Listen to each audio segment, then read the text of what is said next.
The Indian diaspora is killing us. Okay, they are. Not literally. Not literally, but and it maybe in a good way, but killing us in terms of competition. Okay, people are traveling from India to all different countries all throughout the world, and they are more successful than the general population. That is true in almost all of the countries that they're in. Yes. And it's certainly true here in the United States. It is. So I'm going to give you a couple examples.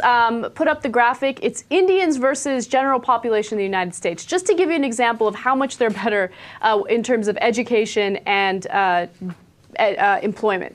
So the Indian diaspora in the U.S. is only 1%, except when it comes to graduate school population in the top universities in the United States, they make up 13% of the population. By the way, they're not even close to 1% of the population. They're less than 1%, and they have 13%. That's a giant number of the graduate students.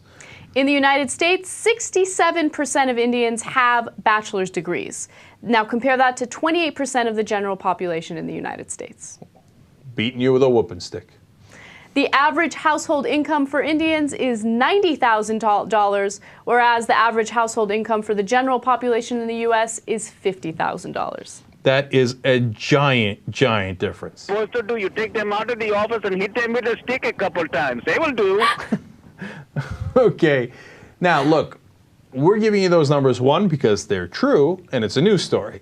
Two, because it's not because the South Asians are a better race or anything like that. When you go to India, some of the numbers are disastrous. 40% of the population lives for $1.25 a day or less, okay? And their life expectancy in Mumbai is 56 years old. It's disastrous. It's obviously not genetic. It's not a race thing. It's not any of that. It's that in the diaspora, in the Indian community, there is this work ethic. There's an expectation of going to school and doing exceedingly well.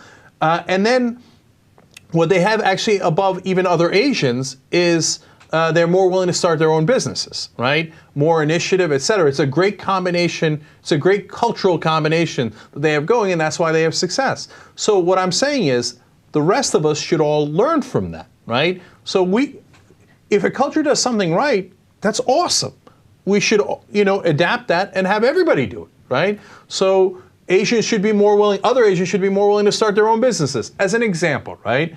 And certainly you should emphasize education more, which Indian communities do.